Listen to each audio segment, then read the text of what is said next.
Butt Kicker Gamer 2. What you see and what you hear is what you feel. Butt Kicker. The future is feeling.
Welcome to Newton, Iowa. Deep in the heartland of Middle America, the rich cultural heritage and beautiful scenery that surrounds this track speaks for itself. There's corn, some corn,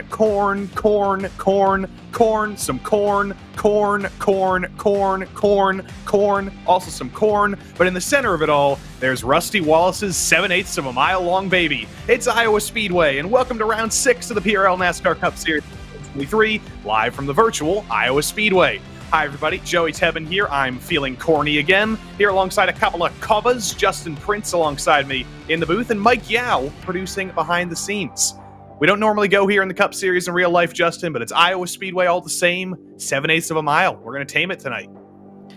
Absolutely, this is an exciting racetrack when it comes to these Cup cars in particular, because the multi-groove event type of action you can put on, try to find your way around cars, trying to find some speed, try and find some grip.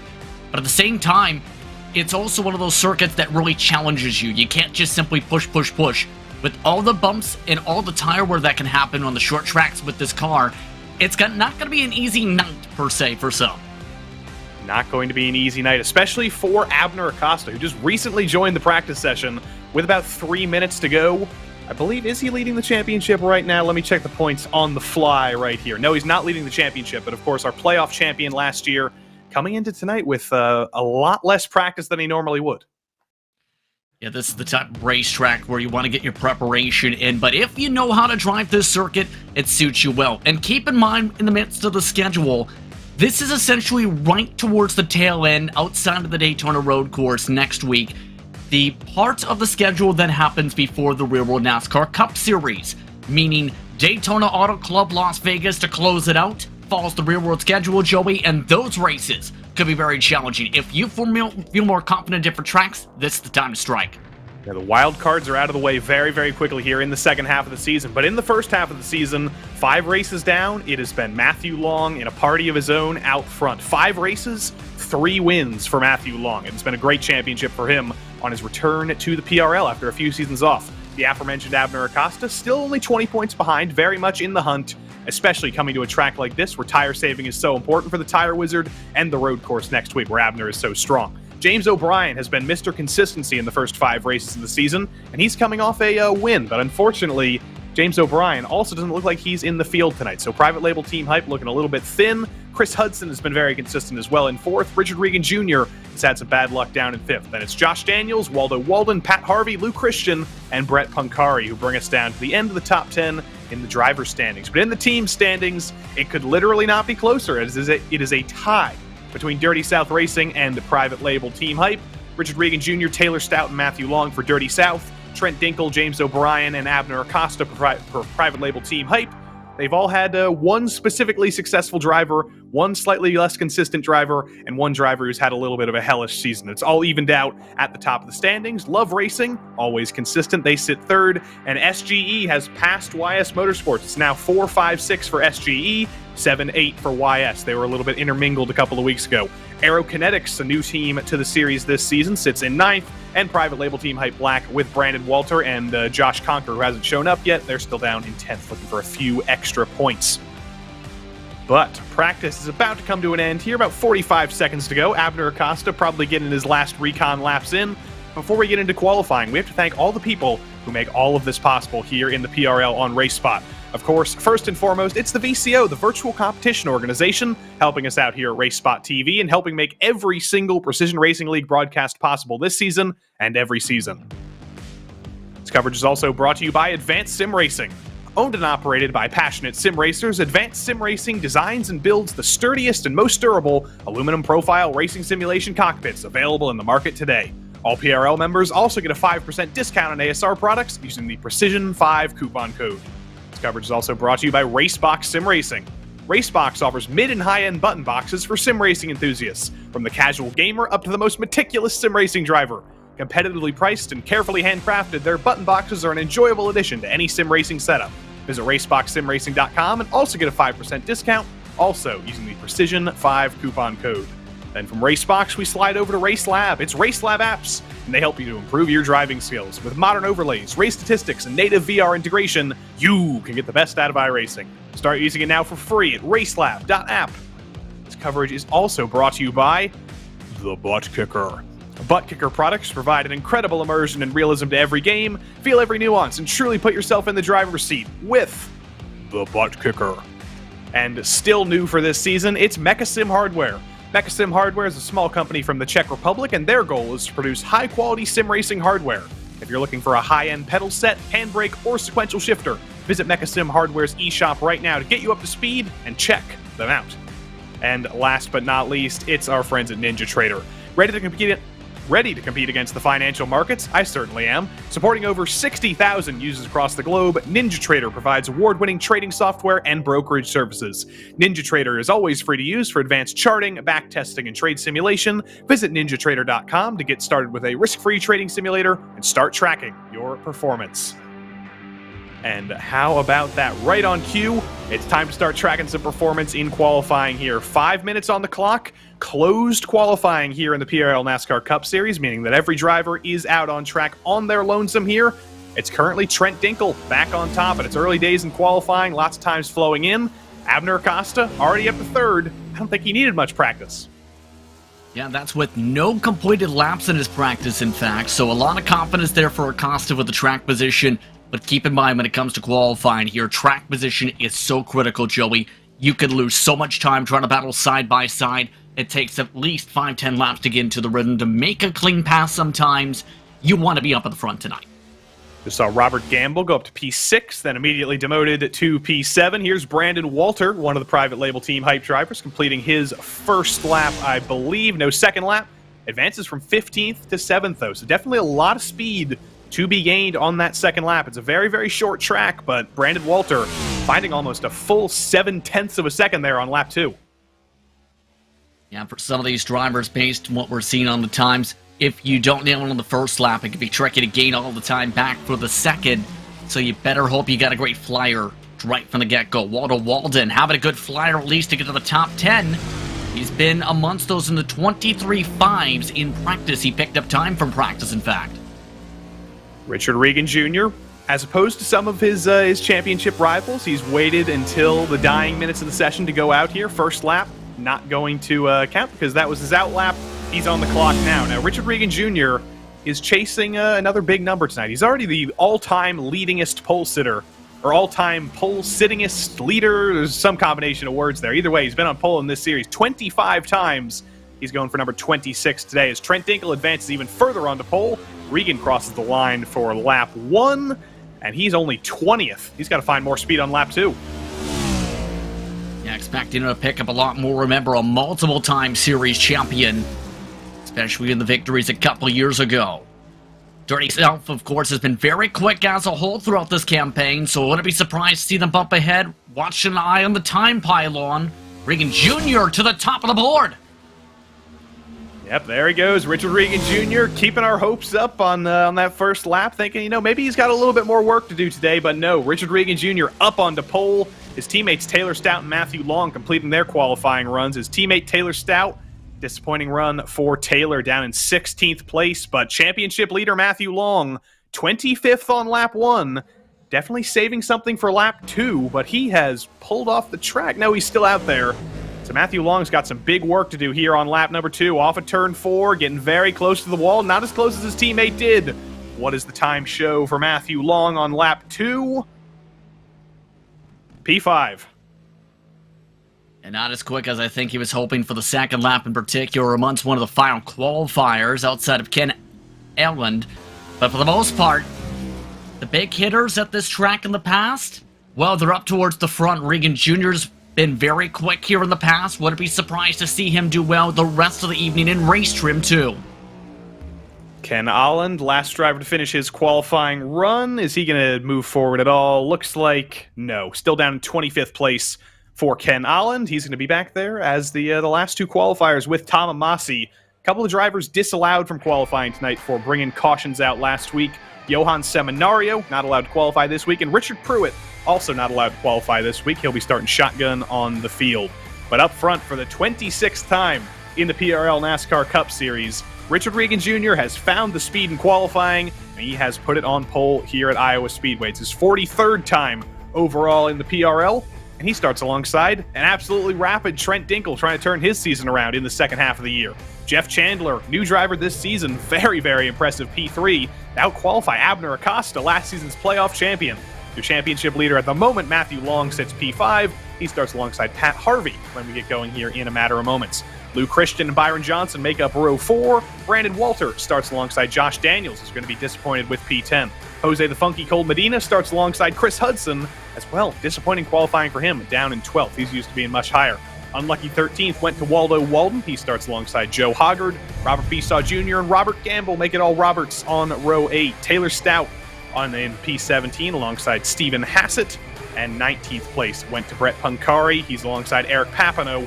Mark Kalin looking to move his way forward alongside Scotty Johnson. Jay McDonald 23rd. Mike Witt back in the field in 24th. Last 2 drivers to set a qualifying lap time, Ken Holland and Tom Amasi. As I mentioned, Johan Seminario disallowed from qualifying. Charles Sumner chose not to qualify, as he's done somewhat frequently recently. Richard Pruitt not allowed to qualify after bringing out a caution last week as well. And Aaron Beaver will start shotgun on the field in 30th place after also electing not to qualify. I don't know about that decision not to qualify here at Iowa. Charles Sumner has been doing that as a tradition. I think he just wants to stay out of trouble and run his laps, but track position's pretty important here. Track position is critical, tire management is critical, having the right strategy as a whole is critical. You come in at the wrong time in pit stops for your scheduled stops even by 5 laps, it puts you completely on the back foot for the rest of the run, where you may never see someone you're battling with ever again if you end up losing enough ground. After all, the fall off, 2 seconds at least per lap, that is a ton here at Iowa. There's a big number on the table today for Abner Acosta and Richard Regan Jr. starting 1st and 4th last week on Wednesday at Indianapolis in the Xfinity Series. Abner Acosta tied Richard Regan Jr. for 2nd all-time in wins in the Precision Racing League. So them two, they're fighting over that 2nd place now. Now that they're tied on wins, if one of them can win tonight, they'll cement themselves alone in 2nd place again. Not everybody's thinking about those statistics in the race car, but that's definitely a big number you want to chase, 2nd all-time. Bradley Holly's pretty far ahead. He's going to take some catching, but you can be the 2nd winningest driver in PRL history with a win tonight. Going to be extremely difficult to be able to get up Holly's numbers, especially since he was so dominant not just on Sundays but on Wednesdays in the stock cars. But overall, if you want to be able to get to the checker flag, be able to be the driver to win, you have to make sure you don't slide and make mistakes. Make sure you hold on to the grip, especially at a turn 4. That's going to be a major challenging point off the starts tonight. Also make sure you pick the right line. You try and run the high side, you might burn up that right front. If you can find a way to stick to the yellow line, do it, while making sure you don't cook the tires for the long run. 200 laps on the clock, or on the board for tonight. 90 minutes on the clock if we do have a few cautions and can't make all 200 laps, but We had a very long green flag run last time out at Atlanta. If I remember correctly, we went caution-free for quite a while. We did make it to the end of that race, and we hope to do exactly the same tonight here. But it's Richard Regan Jr. and Trent Dinkle out front. It's not Acosta and Dinkle locking out the front row as we normally see. Richard Regan Jr. has found his footing in qualifying once more. The iRacing sedan pace car prepares to pull off to kick off the second half of the season here in the PRL NASCAR Cup Series. Richard Regan Jr. takes control of the field, and we're green in Iowa.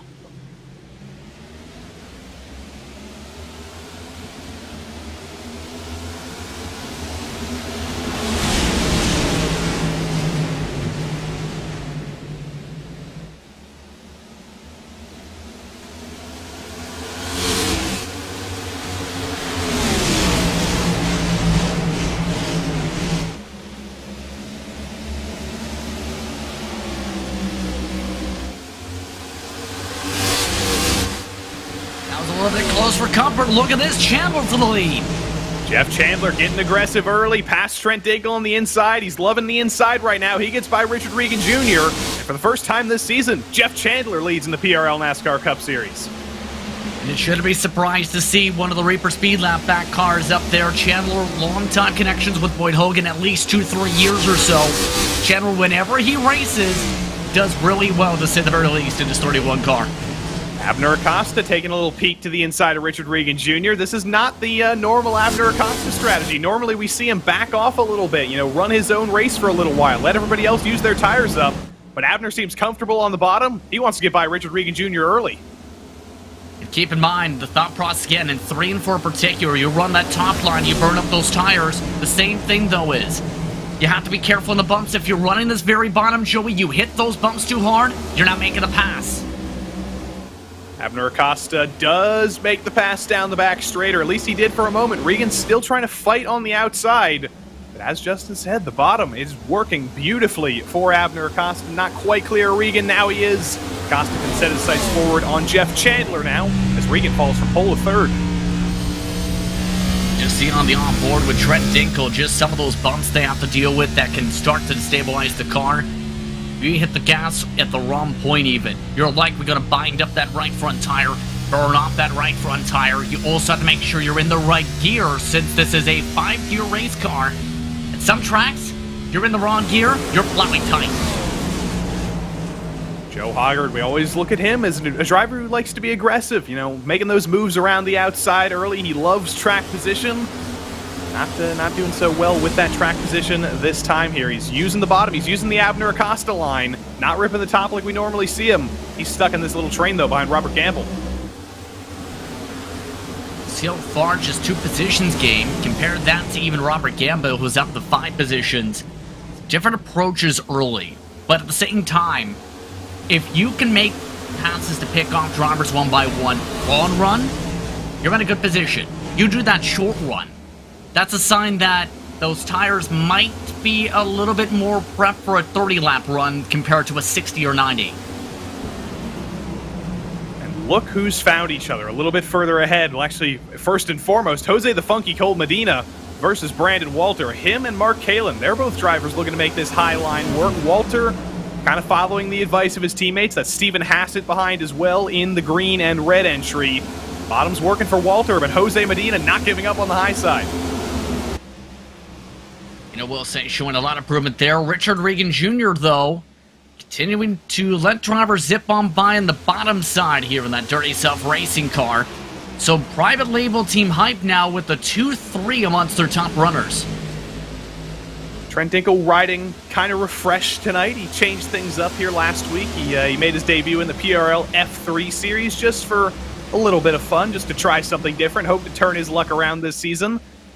I got to disrespect Justin here and say that I didn't tune in for the entire F3 broadcast. I had to go to bed, but if I'm thinking correctly, Trent Dinkle did have a little bit of bad luck there, but he's not having any bad luck tonight.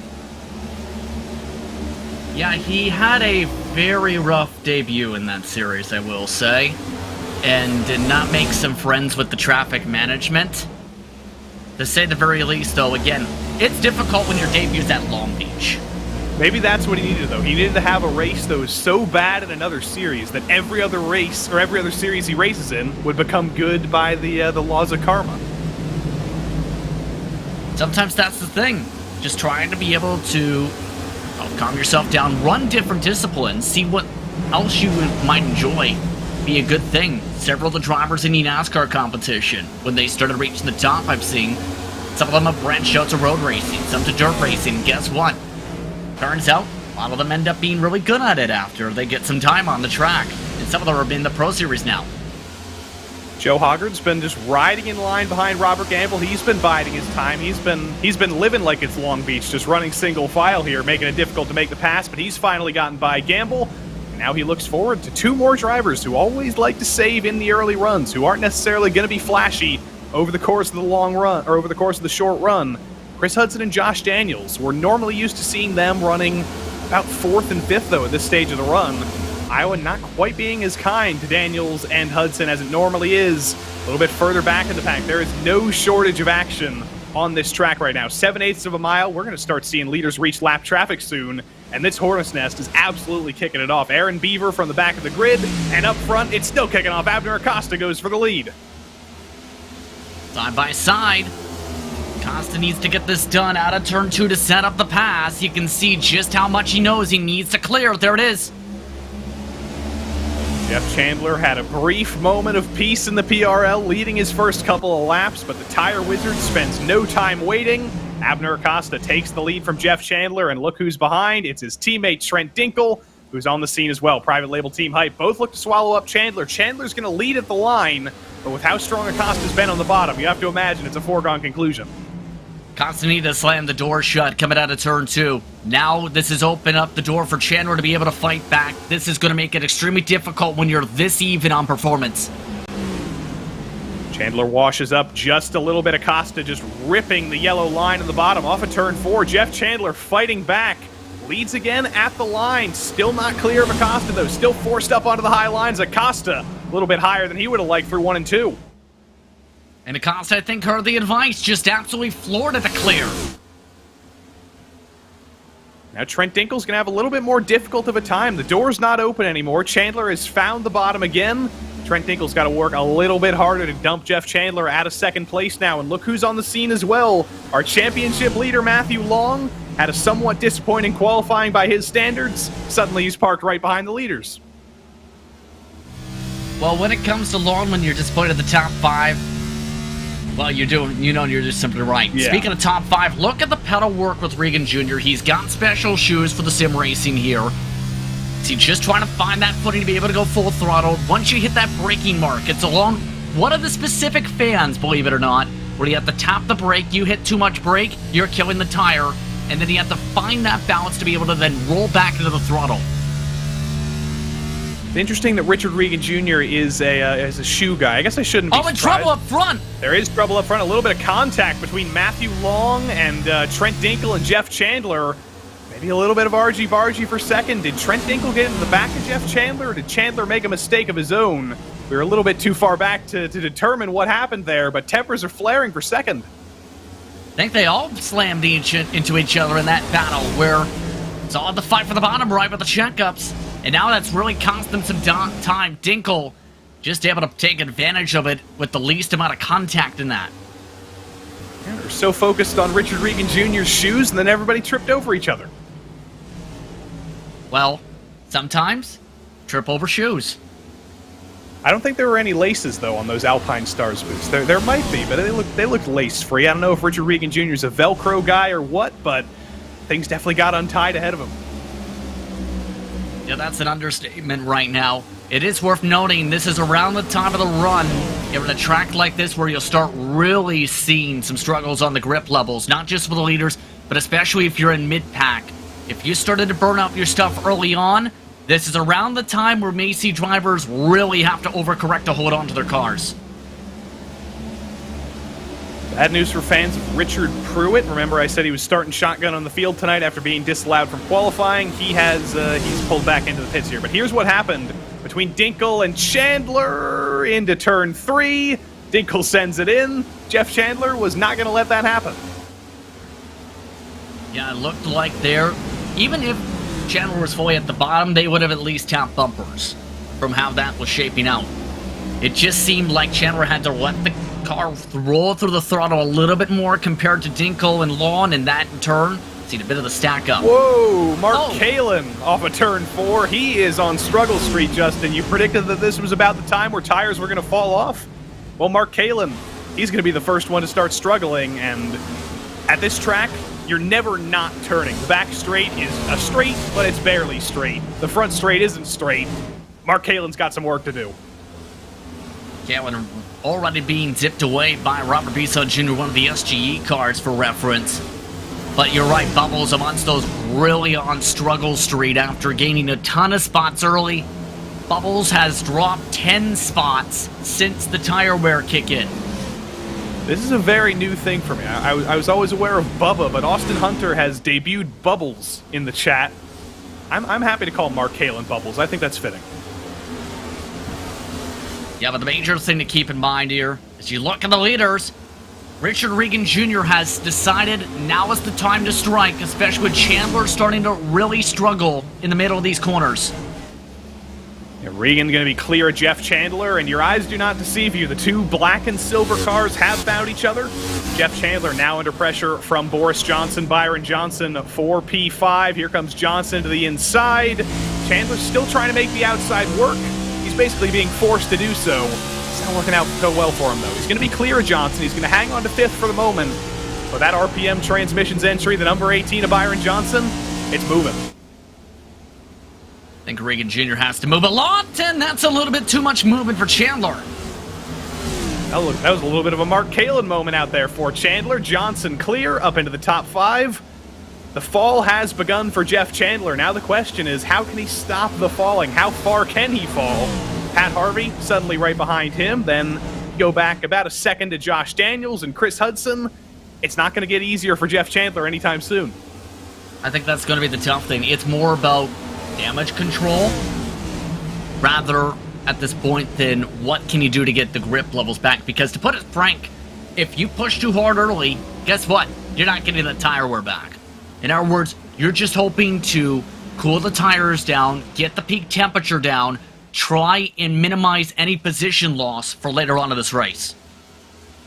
Taylor Stout, Joe Hoggard. Pretty easy move there for Taylor Stout. The momentum is on Joe Hoggard's side on the outside, but Taylor Stout clear, making that Dirty South Racing number 66 as wide as humanly possible. That'll be Taylor Stout up into P11. Still some work to do for Taylor, though, to get up to his teammates in 3rd and 4th. But Taylor Stout, another driver who has been very stout on the long runs. These Dirty South Racing drivers, this season especially, they have found something over the course of the long run that rivals private label Team Hype. That's why they're tied on points at the head of the championship. Taylor Stout, it's waited a little bit longer to make his charge forward, but it's certainly on now. I think you can partly say having someone like Richard Regan Jr. in their stable was a major pickup to be able to help them on the speed department, to be able to help them in terms of the data department, the setup department. That's really picked up the tempo for this entire group compared to previous seasons where they've been towards maybe the mid-pack of the top 10 in the team standings of the past.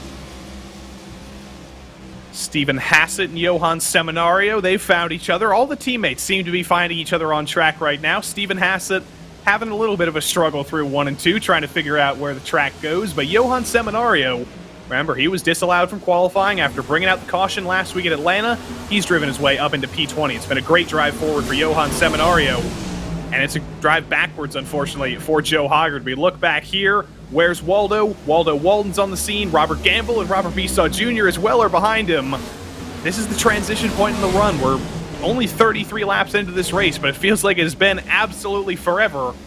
And those drivers who elected to use those tires up early, they're getting swallowed up here. Here comes Waldo Walden all the way down in the bottom to the inside of Joe Hoggard before they even get to turn 1. And he makes it easy. That was easy mode for Waldo Walden. Yeah, especially since Hoggard, if you look just at some of these cars right now, having to let a lot more off the throttle. Speaking of drivers having to let off a little bit more, the race lead is closed up. Contact Long to the wall. Matthew Long, a little bit of a tap of the wall. You're right, Jeff Chandler as well had a little bit of an error of his own. He's fallen down to the 9th, and Trent Dinkle has made some sort of error as well, because the gap up to Abner Acosta, it looks like the Xfinity Series race on Wednesday night. He's pulled 2 seconds over his teammate.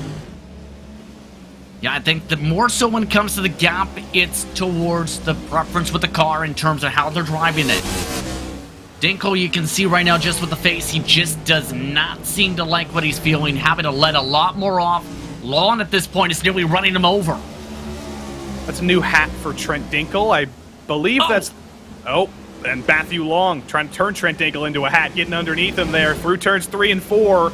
Put a blanket over 2nd, 3rd, and 4th. Here comes Matthew Long. He's gotten to the inside of Trent Dinkle, not Richard Pruitt. I was reading another message.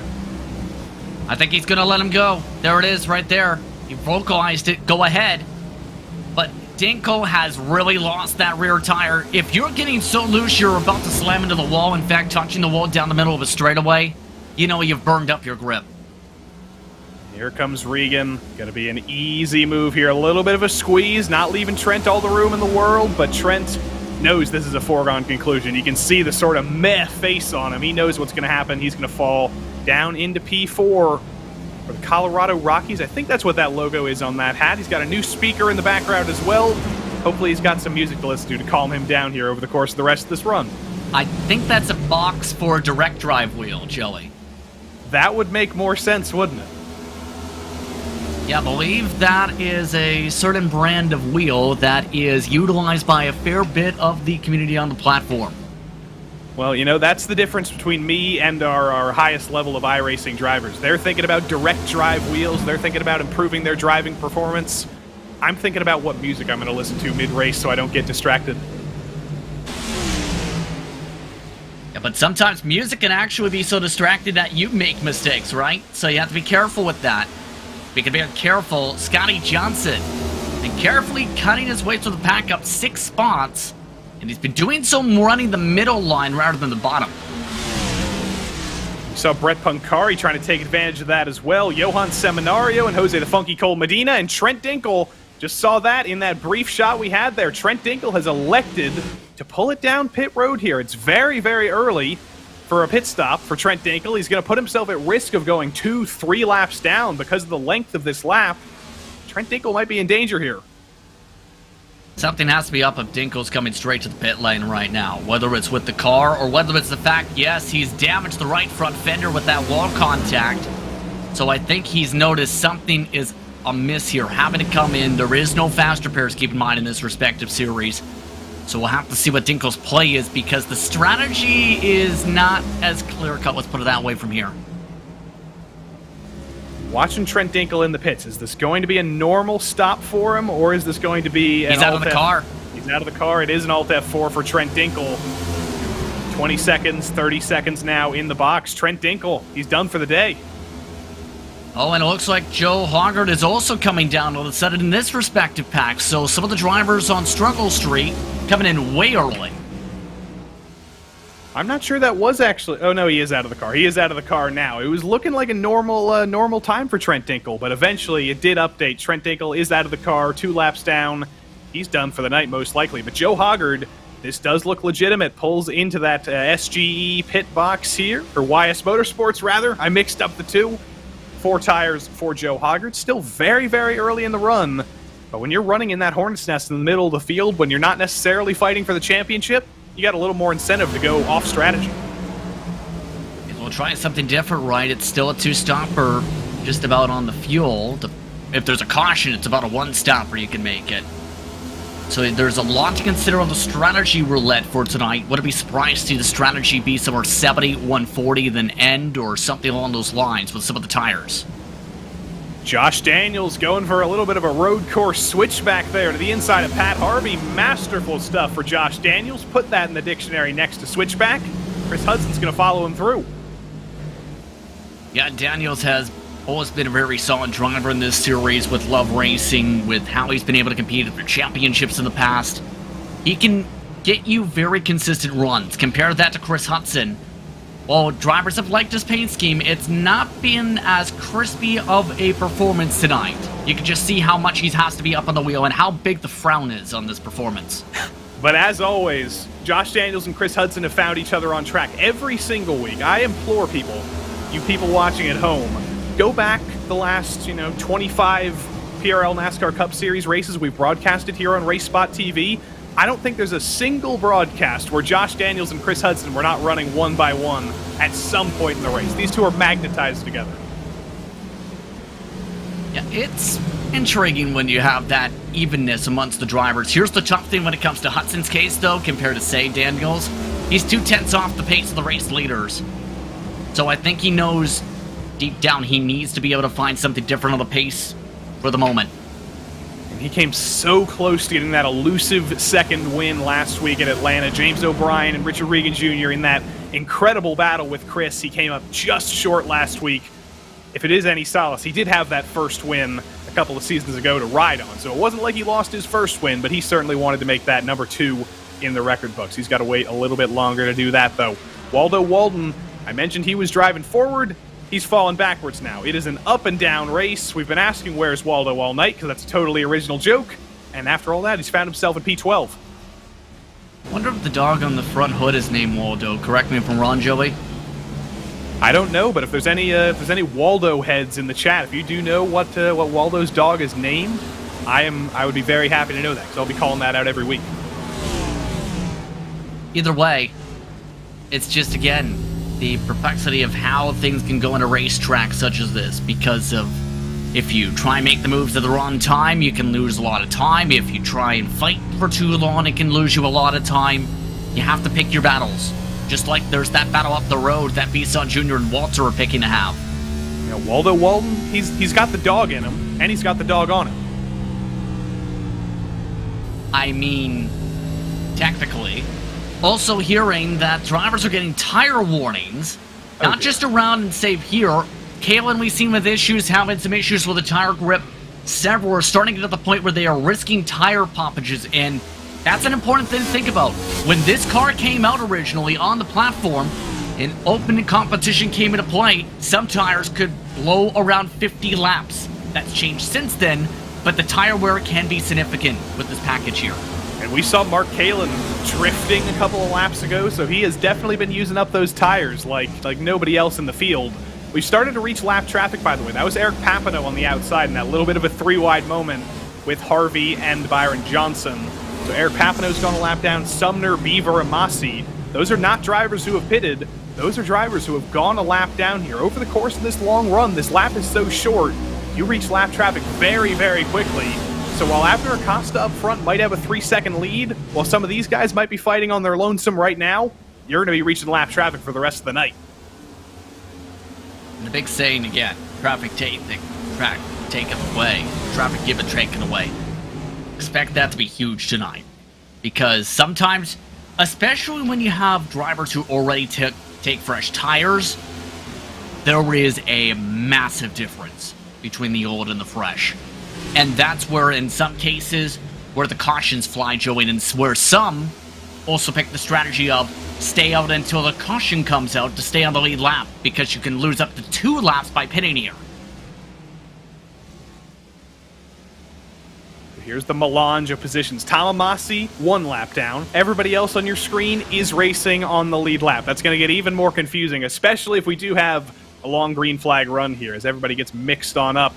Johnson potentially coming into the pits. Yes, he is. There is Byron Johnson getting a little bit out of shape on the apron. He's going to get it slowed down. He's going to continue this pit cycle. He joins only Mike Witt and Joe Hoggard, drivers who have elected to come down early, but here comes everybody. Beaver's in, Seminario's in. The pit cycle's well and truly started now. And the interesting thing I noticed amongst all 3 of them, they elected to come in and pit off a turn into turn 3 entry, and usually drivers prefer to peel off coming out of turn 4, try and get as much time as they can. We may see these drivers lose a few seconds with that pits decision as a team. Byron Johnson off and away for YS Motorsports, Seminario and Hassett as well. It's a synchronized YS Motorsports pit strategy here, seemingly, as just about every single one of them has now come in here after about 56 laps of running. The other team's thinking, though, is private label team hype. They've been very cars in the barrels. Papineau just drove it into the barrels in 37 car. Oh no, the Justin Prince Panopticon misses nothing, and Eric Papineau indeed is lodged. We're going to take a look at him. He's not going to get away with this one, but Eric Papineau has run into huge trouble It was already a struggle for him. It's gotten even worse. You just seen the smoke puff. He just got out and away. I think he will be out of the race because of it. And that's why you practice pit entry, meatball flag confirmed for Papano. So some of these drivers, if you don't get comfortable on how you approach the brakes, you're likely going to the barriers. This is what I'm talking about. He takes that braking mark into turn 4. Here's the thing. He goes too deep. And the problem is when you go that deep before hitting the brakes, you can do this, which can make you do this.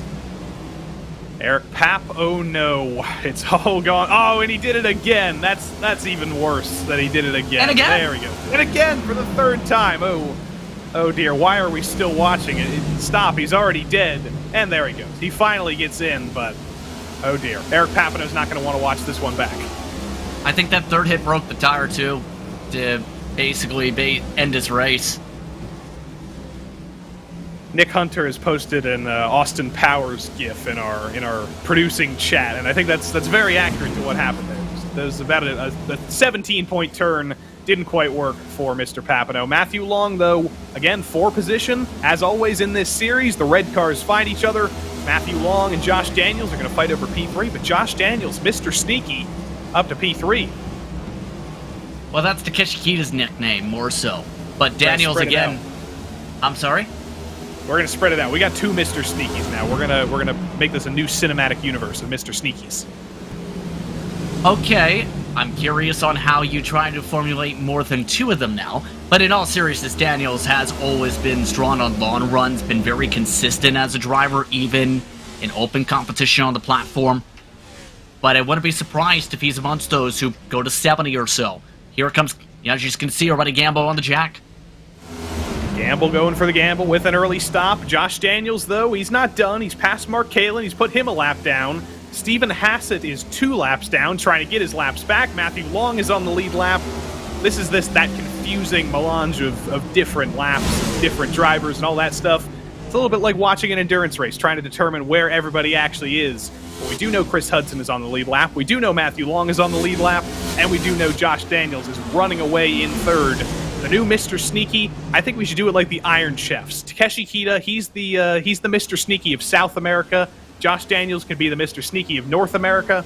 We just got to find Europe and Asia and Africa and maybe even Antarctica soon. Either way, they have to be careful with some of this traffic. Some cars coming out of the pit lane still, like Jose Medina.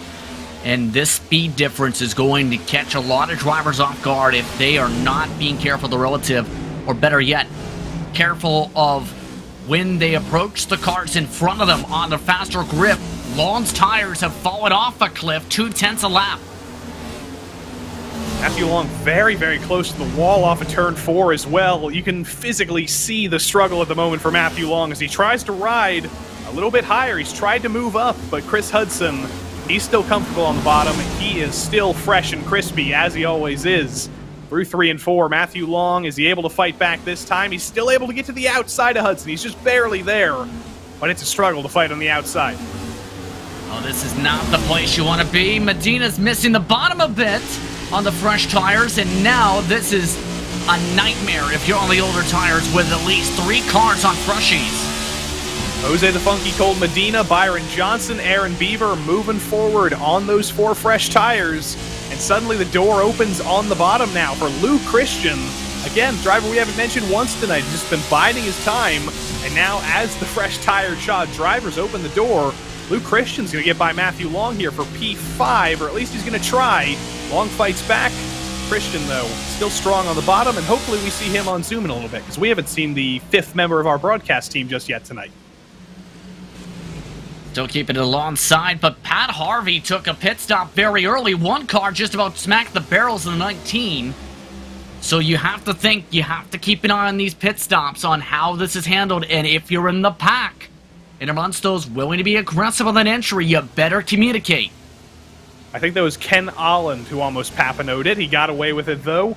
Yeah, it was Ken Olland. He was so close to doing it again. I think he got away with it. He didn't make any contact, so I don't think we need to go back and look at it. But from the front, Josh Daniels from the top 3. That's the first of our leading contenders to come in, and there is Lou Christian, the world's shortest staircase. There it is, finally making its appearance after 70 laps. And He's looking to step forward with Chris Hudson there in third. Technically, it's not the world's shortest staircase. I've seen shorter. It's just a step or two down compared to a room that's a little bit lower and maybe higher ceilings. In all seriousness, Christian has been very quiet tonight, but is one of the fastest cars on the racetrack right now. He saved his tires really well for the long run. He's been in the same ballpark for the past 5 laps, especially with Acosta. I think it's kind of funny how this season, we've always been like, you know, Luke Christian, the past couple of seasons, he was slow, he was unimpressive, he did nothing, and then we follow up that insult with a great compliment, because it's true. He has done a great job this season. He fought for his first win a couple of weeks ago at Michigan. He's been consistently fast. He's been consistently a contender in the top 5 in both the race and qualifying, but we got to take him down a bit just to exemplify the improvements he's made. Oh, they might have some trouble coming up here. Mark Halen missed the pit lane, so they will have some traffic to deal with in the midst of this pack we're keeping an eye on. It's gotten even worse for Mark Halen. These two, though, on fresh tires on the same strategy. They've actually just passed our race leader, Abner Costa, in the background there. Byron Johnson has gotten back onto the lead lap. Jose the Funky Cold Medina has gotten 1 lap back. He's only 1 lap down now. Oh, Medina's crashed it. Oh, no. As soon as we looked away... As soon as we looked away, Jose Medina got in trouble. We shouldn't have looked away. No caution for it, but it's falling apart for Jose Medina. 1 lap down, he's going even more. I meant Kalen in that remark, but we had at least one just hit the barrels, but still keeping an eye on how Matthew Long's long pace. He's lost 6 to 8 seconds in the past 10-15 laps. This has been a horrific end of the stint for Long.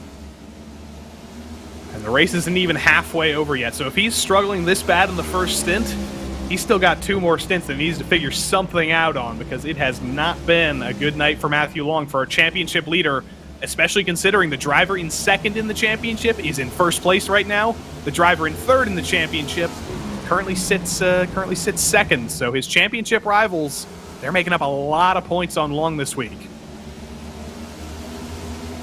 By the way, for those wondering, how bad can the tire wear get? Mark Halen almost had a flat tire. That's how much tire wear he burned up, we're hearing. Down to 6% on the grip. More troubles on the entry. And again, even with the careful entry, if you try and carry too much, it's so easy to just miss it. Poor old Tom Amasi. It's rare that Tom makes a mistake of his own. It's usually that he gets involved in other people's mistakes, but it escapes nobody. Bad luck for Tom Amasi continues. Mark Halen did the same thing a couple of laps before, and Matthew Long is just getting swallowed up here. I don't know why he's still going out. I think he's trying to commit to make this a 1-stop, because it is a struggle right now. If Mark Halen was at 16.6 coming into the box, I think Matthew Long might be even worse by the time he comes down.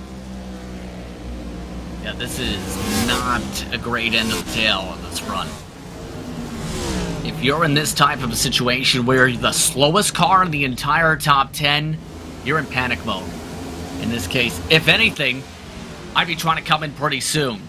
Here comes more stops for Bisson Jr. for reference. Bisson Jr. had gained at least 3 seconds on him in the past 10 laps.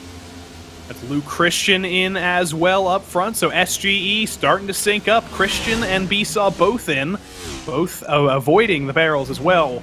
A lot of drivers definitely, as Nick Hunter points out, probably waiting for the cautions to come out. If they do come out, you don't want to get trapped a couple of laps down, but when you're Matthew Long, by the time you do come in, if there are no cautions, you're going to be quite deep in the field. But here comes Christian, here comes Bisson, Chandler as well. Oh, Long just spun it! And there it is. Matthew Long loses it through 3 and 4. I shouldn't have mentioned the caution. I jinxed it. The caution is out, and suddenly so many of those drivers find themselves in danger. Ken Holland, he's going to be trapped a lap down. Everybody else, they're going to have to wait for the wave around. And this is why you wait for if there's a caution to pit sometimes. Let's put it this way. I think Long wanted a pit, but here's the thing. He rode half the car on the apron just about for half the corner, and when you cradle the apron, you're spinning it. He's very lucky, though, because the caution came out before Abner Acosta reached him, so Matthew Long does get to keep his position on the lead lap. That's going to be a little bit unpopular with some of his fellow drivers. I don't think they're going to be too happy that the guy who brought the caution out gets to redeem himself from the caution, but sometimes those kinds of things happen in racing. But here comes Acosta, Regan, Walter, everybody down to Matthew Long, who did wait.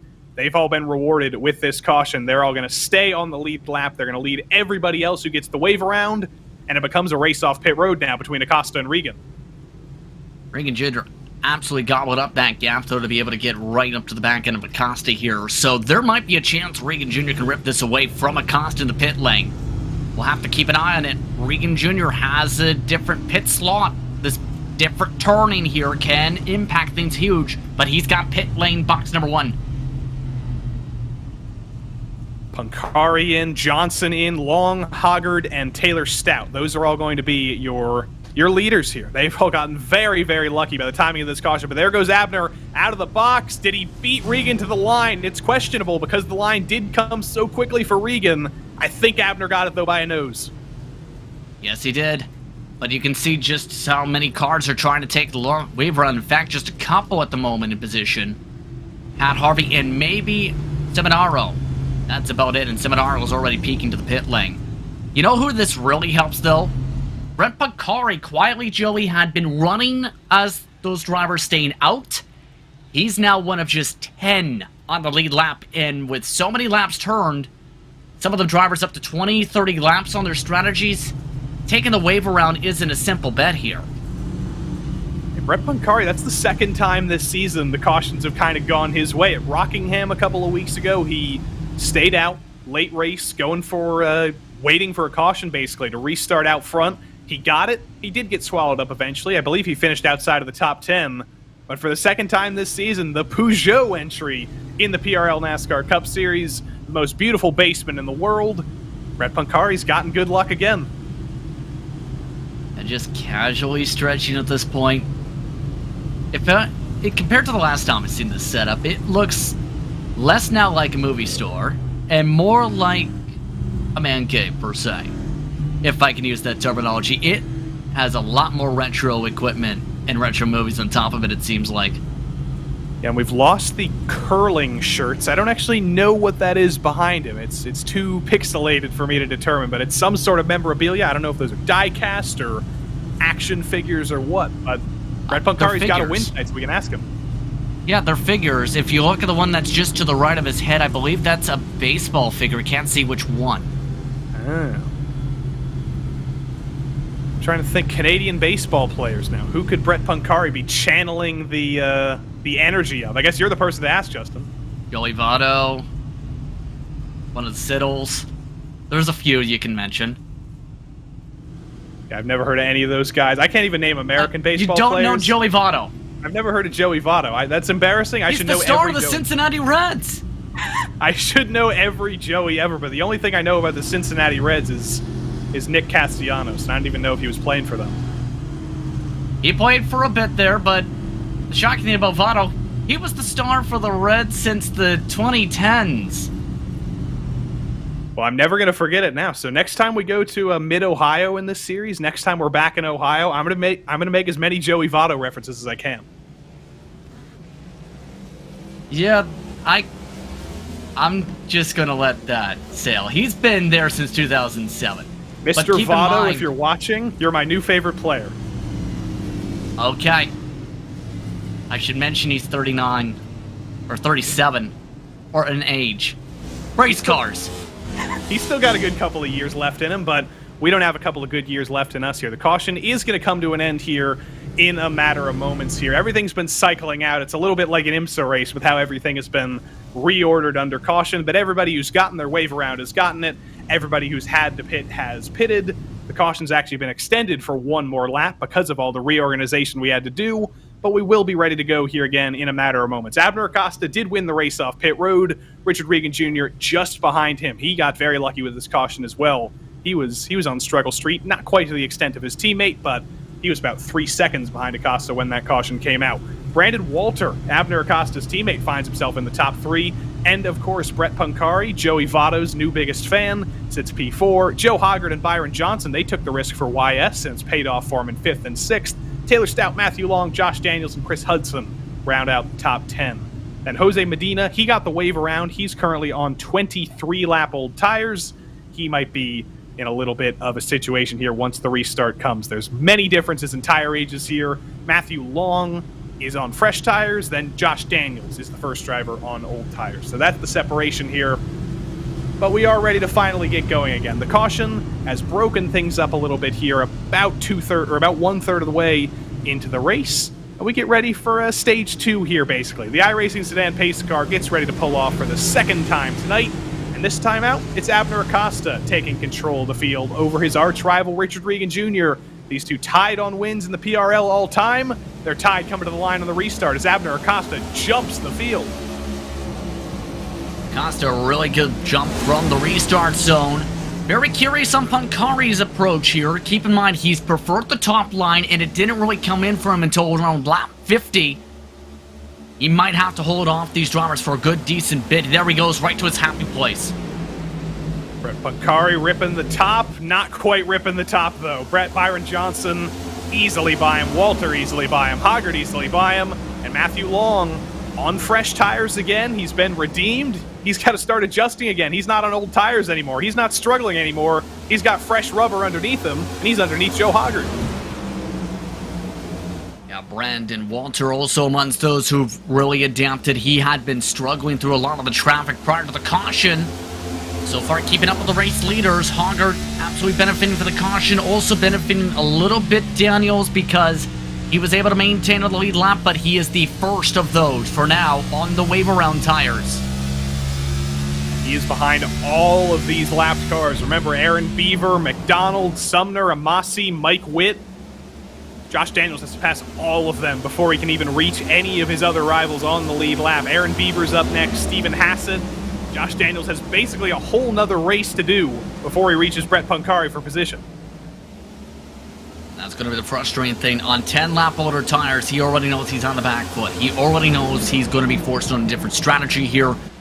Again, it's damage control, but here's the major thing. Compared to some of the others who have taken wave arounds, he's got at least a 2-3 second buffer on them.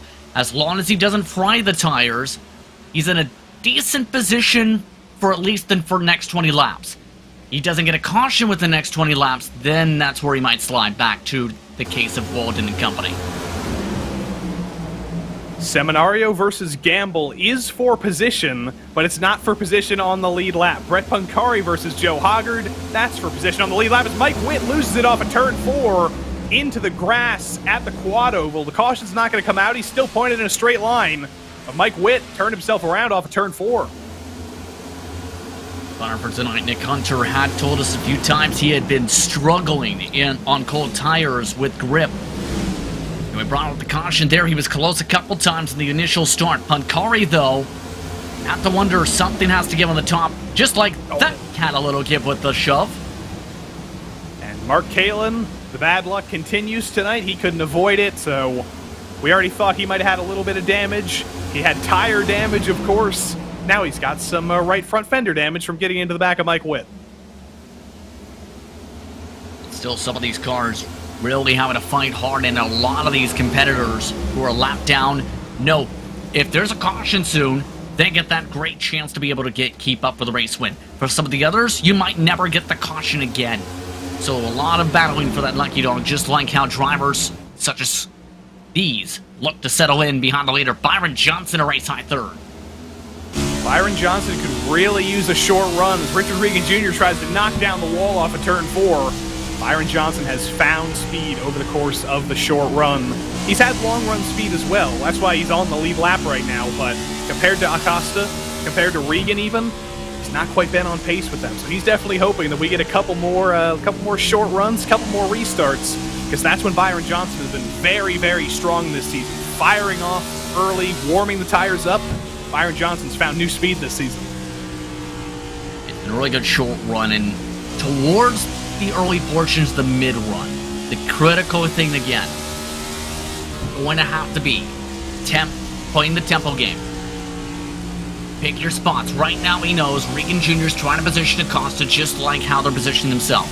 You keep within a range of, say, half a second by the time the pit stop window comes into the race later, you know you're golden for a potential undercut.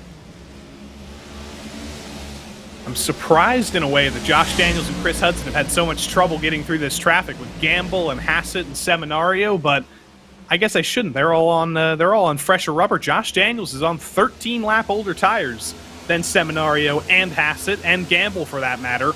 So while they may be slower, they've still got that tire advantage, and that is the ultimate frustration right now for Josh Daniels, as Abner Acosta and Richard Regan Jr. have just gone side by side for the lead. A little bit of a bobble from Acosta. Looks like he may have recovered it, though, but Regan's going to think about sending it into 4. Acosta closes the door. Yeah, Regan Jr. starting to feel a little more confident, deeper on the braking here and there.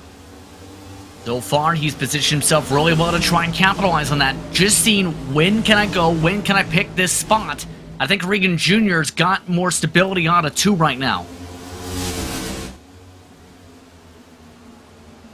Riding seemingly simultaneously with Abner Acosta, just running the same line every single time off turn 4. Looks a little bit high, gets a little bit of clean air on the nose. Off of 4, it's another good run for him, but it is an Abner Acosta train right now that's suddenly been derailed because Matthew Long wants to make the high side work. Yeah, Dirty South Racing really wanting to go and charge ahead here. Regan Jr. having to back off and cool off the tires. Long saying, you know what? I'm tired of this. Just driving around everybody, and he's bringing another one of his teammates with him, Taylor Stout. Taylor Stout was longing to reach Matthew Long to make it up with his teammates, to make it Dirty South Racing 2, 3, and 4. That caution certainly helped him, but he was making good moves at the end of that run. He was still out there while Matthew Long was struggling. Taylor Stout has found his teammates now. And all 3 of them, it's not necessarily a place where you can work together, where you can save your stuff as a team or work together to pass Acosta, but it's always good when you got your 2 teammates behind you to act as a little bit of a buffer. Oh, and they're still nearly getting hooked off the nose of Johnson. Gonna have to be careful on those cut downs to get to the bottom.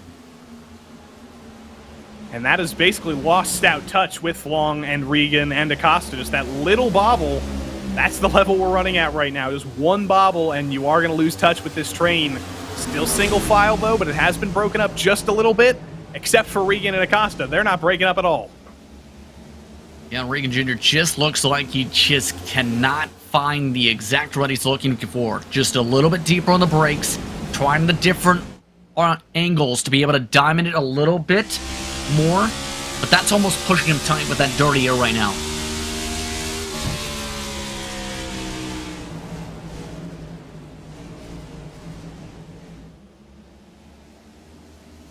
Riding about half a lane up there through 3 and 4, or through 1 and 2 rather, just intently watching. What is Richard Regan Jr. going to try to do? He knows he's got to find some way to dump Abner Acosta out of the lead here, but he's tried to go for the switchback, hasn't been able to make it work. He's tried to follow him off the corner, hasn't been able to make that work. Richard Regan Jr. might start getting desperate here in a little while. I don't think he's going to use the bumper. It's way too early, first of all, to use the bumper. Second, these are 2 drivers who used to be teammates at one point with private label Team Hype. So, in other words, when it comes to Regan Jr., you've got him where you want him. Set it up to where you're the strongest towards the tail end of the run before the stops again. You see just again, a little bit more trail brake, and now he's trying to just about get to the bumper. I think there are laces on those shoes, by the way. The mystery has been solved, and Richard Regan Jr. has been using them to good advantage. That brake pedal getting a lot of work there. Had to get a little bit of extra work through 1 and 2 to not get into the back of Abner. A bit of a wider exit off of 4 for Regan, though, using up a little bit more of that track. Have to imagine, just like in the last stint, definitely using up a little bit more of that tire. Almost see him just pulsating a little bit on the brake right now. Having to be very careful to not use too much once again. 3 and 4 almost clips the apron just a little bit. Had a decent run, but a little bit of a bobble. That's going to lose him touch with Abner Acosta again. Abner is not going to make a mistake here in the lead of this race, even with literally 0 laps of practice in this session. His first laps of practice tonight were in qualifying. He's rock solid in the lead of this race right now. Regan's been putting the ultimate pressure on his rival, and of course, neither of them have made a single mistake. Seen just how much he had to lift out of the gas to be able to hold on to that car when he got loose off the exit of 2. Now he's going to have to regroup a little bit more again. Again, he just has that better roll to the center of the corner, but he's been almost going a little bit too hard on some of these exits. and having to back off the throttle on exit of 2 and bit high in 4. His teammate Matthew Long has joined the fray now. It's not a 2-car battle anymore. Off of 4, Regan's losing even more touch with Acosta right now. He was so close to the back of him, but now he's lost that perspective almost. He's lost the ability to essentially use Abner Acosta as a cone, as a brake. He's got to run his own lines right now. He almost gets into the wall off of turn 2. Nearly kissing the wall yet again and again. But it's taken a while for Long to position himself back into this fray. Again, the concern has to be, will he be better long run compared to last time when he burned up those tires? Now Regan Jr., I think, is showing his hand, a little bit impatient, trying the diamond line, just can't get the run. What more can Richard Regan Jr. do? He's thinking, he's looking at the lap timer right now. There's still 90 laps left to go. If we do go green, we will make every single one of those laps. So there's still, potentially, if we do go green the whole way, a green flag pit stop that may come up here soon. So when do you go for that? Do you split the stint in half? We restarted with about 120 laps to go. So do you go 60-60? Do you go for the early move and hope you can hold Abner Acosta back? Do you wait for the caution again? Suddenly we've got a whole nother strategy on our hands. I like the sounds of 60-60, but I wouldn't be surprised to see a 50-lap run to the end if it comes down to it. There are going to be a fair amount of drivers, though, I think, who are going to try and go 60 more laps, get to the end of the fuel run, get to about 90 laps before they think about a stop. Because, you know why? Because, again, we've seen the caution the last time someone tried to enter the pit lane. Who knows if it happens again? Or rather yet, this is a track where it's common for it to happen again. And you learn then, if you're like Matthew Long, even if you are on the lead, or even if you do bring out the caution, as long as you're on the lead lap, it's not going to hurt you too much. That's how much of an advantage staying out and staying on the lead lap is. So, as always, in the PRL NASCAR Cup Series on Sundays, it comes down to some very, very interesting strategy here. Still 87 laps left to go. Still, how many miles would that be? I don't even know. I can't do that math in my head right now. But we do still have these battles for position at the back of the field. Gamble, Seminario, Hassett, and Josh Daniels as well, who's struggling. These guys are at the back of the field, and they're going to get caught by Abner Acosta pretty soon. He's not very far back from this. And that's a major concern for all the wave-around drivers who had to take 10, 20, 30 laps on their tires. And better yet, those who took a pit stop and are losing tons and tons of ground. In those cases, you need the yellow flag soon. Get equalized. Get on the same strategy. So this is going to be extremely difficult at this point. By the way, Pancari has changed up his tactics in 1 and 2 a little bit. And it looks like that car's coming to him. And Chris Hudson just seems to be a little bit more happier this run. Yeah, we'll turn that frown upside down. I don't know if producer Mike Yao has the ability to turn Chris Hudson's face completely upside down, but maybe that's the way to turn his focused face into a smile. You don't really see drivers smiling with their focused faces. I want one driver who does that. Everybody else, you know, we're very, very happy that we see all these drivers on Zoom in the PRL across every series. You got your mainstays like Luke Christian, Mark Kalin, Trent Dinkle, and some of the others in the Road Series, but there's nobody whose focused face is just gritted teeth, full smile. I've been told that when I try and talk on the radio, especially when I had VR headsets for racing, I sound like I'm terrified, which is not a good thing. Put the camera up, Mike. Let's see if Justin's terrified. There he is. There's Chris Hudson. He's Australian now. Oh my. Well, you asked for it. Chris You put Hudson. it upside down. Hutto. I'm going to call him Hutto now. He's Australian. Does that work for you? I think so. Chris Hudson's been longing for a nickname. You know, Krispy Kreme, it's a great sponsor. Always happy to see it, but Chris Hudson doesn't have a nickname of his own. He does now. Good old Hutto. Yeah, we'll say he's doing a very solid run this time. Right now, though, 3/10 out the pace. Pancari might actually be able to get a pass on him soon because he is getting closer and closer with that top line runoff. Brett Pancari's basically racing two different Iowas here, and he just decides every given lap, you know, do I want to run long Iowa? Do I want to run short Iowa? He's struggling to figure out which one he wants to run. Through 3 and 4, he goes back to long Iowa. It's both giving him basically the same results. For Mark Kalin fans, by the way, he's still struggling. He's gotten into a little bit more trouble. Nick Hunter says he got into the wall again. Says he lost rhythm. I question that. I don't know if Mark Kalin ever had the rhythm so far tonight, but it's gotten worse for Mark. I think it's partly just how he prefers the track, but also how this is built. Everybody else is trying the bottom. And Pancari's essentially taking the rhythm line that was utilized by a majority of the field all the way until about 2019. That's where the shift started, I noticed, with Iowa. From those in 3 and 4 preferring to run the top and the minority running the bottom to be able to save tire, to it completely getting to where if you aren't running the bottom to save tire, your team boss will be mad at you. So that's just how much you can shuffle. Meanwhile, Bubbles, he's having a wildly wild night on that car. Yeah, let's see off of turn 4 if Mark Kalin goes for it again. Goes for the big 4-wheel drift. Let's see, off of 4, he washes high. Ken Allen behind. Does he go for the oversteer? No, he's got it back under control this time. So maybe Mark Kalin has finally found the rhythm and the rhyme. Also, new addition to the background. Coors Light with the, I think that's a Sterling Marlin hood. So Mark Kalin changing things up. The University of Kentucky flag is gone. Sterling Marlin's here. Hasn't proven to be good luck for him just yet. Let's see if he's still got it under control off of 4.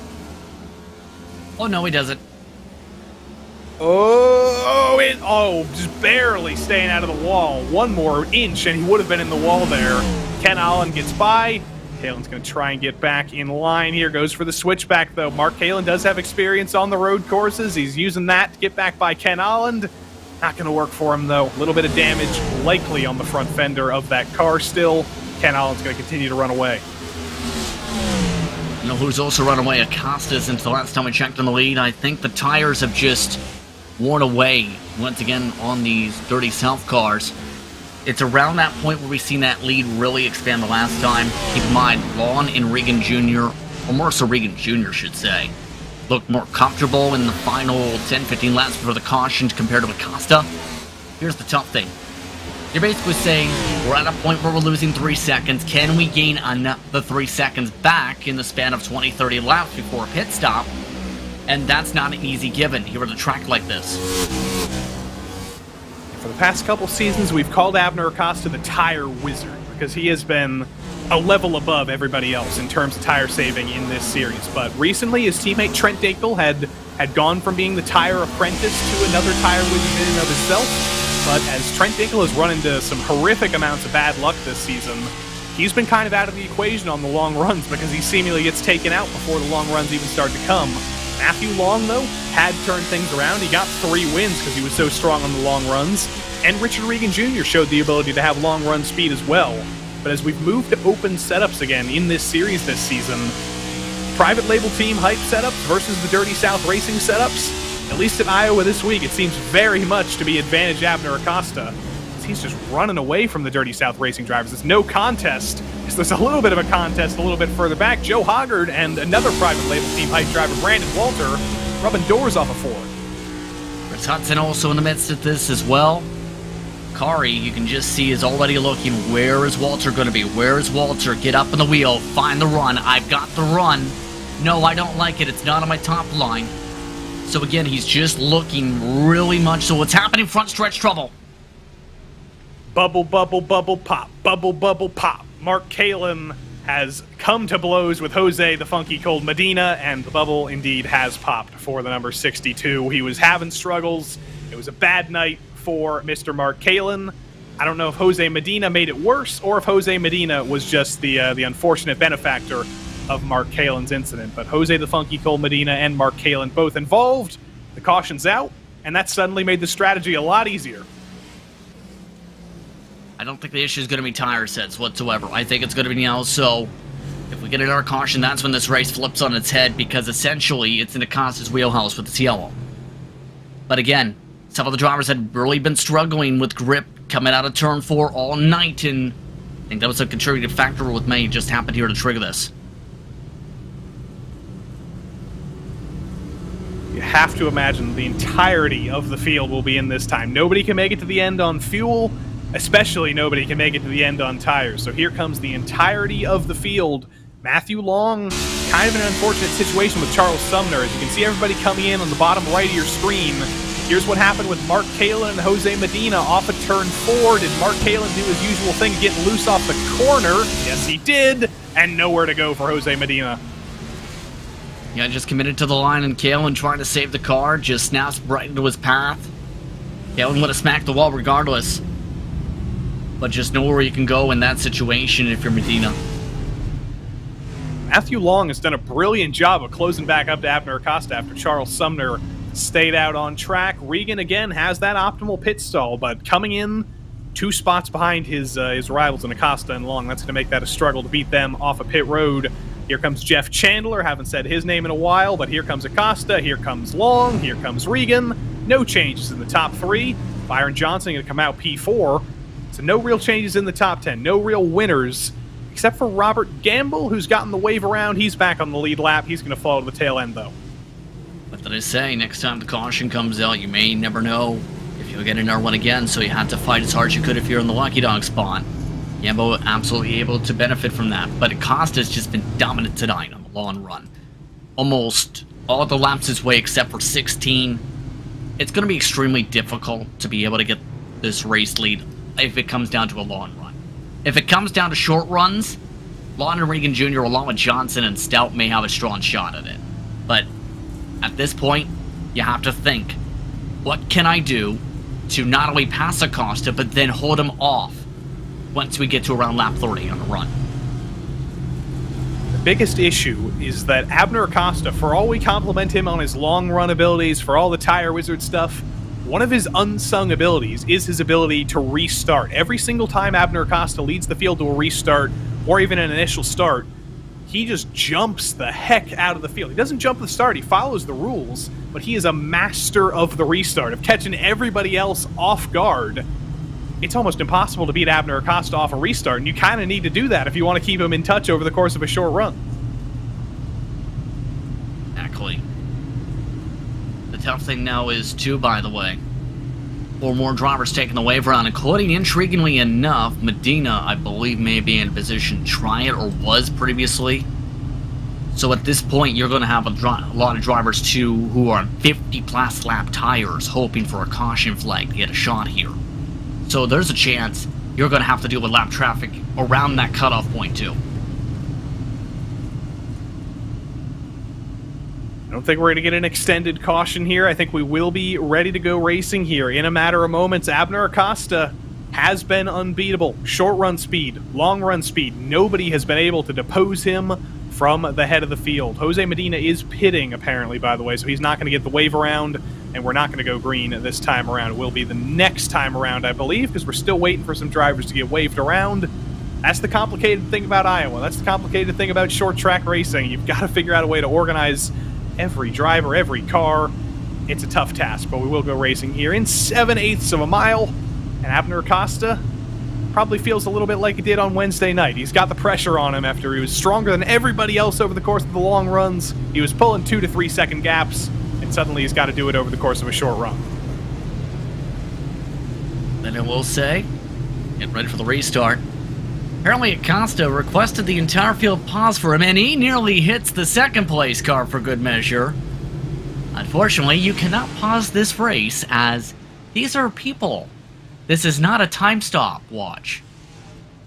What does he need him to pause for? That's my question. Does he have to go to the bathroom? Does he need a food break? I don't know what's going on with Abner Acosta. I'll let you pick the first option and use your imagination. Well, just get a Gatorade bottle, Abner Acosta. That's what Mark Kalin does.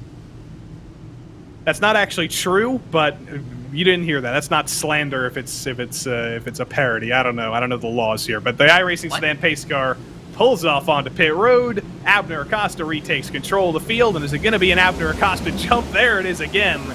It is a beautiful sight. It's completely within the rules, and the rest of the field is in Abner Acosta's dust. Long, though, trying to cast it hard, just gave up the outside. Some more troubles behind him nearly. That was an incredible run through 1 and 2 for Matthew Long. For as big as that jump was for Abner Acosta, it was gone instantly with Long running the high side. Long knows he's got to make track position when he can. Joe Hoggart almost gets into the wall behind, but here comes Matthew Long. Oh, and there's the hard send. Long really trying to gamble on there being an error caution for him to be pushed this hard. going to risk a long run by saying, let's try and lead instead with the clean air. Hoggard might be the caution. He ran to the wall off of turn 2. He's riding high, but he's riding a little bit too high. Off of 4, a little bit of contact between Acosta and Long, but Long likely will be clear of Acosta through 1 and 2. Acosta using the bottom, but Matthew Long using those tires early on. He's going to take the lead. Yeah, what an absolute move from Long, and now Long's going to have a hard time later on, I think, still to defend. Now at this point, I think he might be trying to take the runaway approach. How long can he run away, though? We saw how terrible he was at the end of that first long run.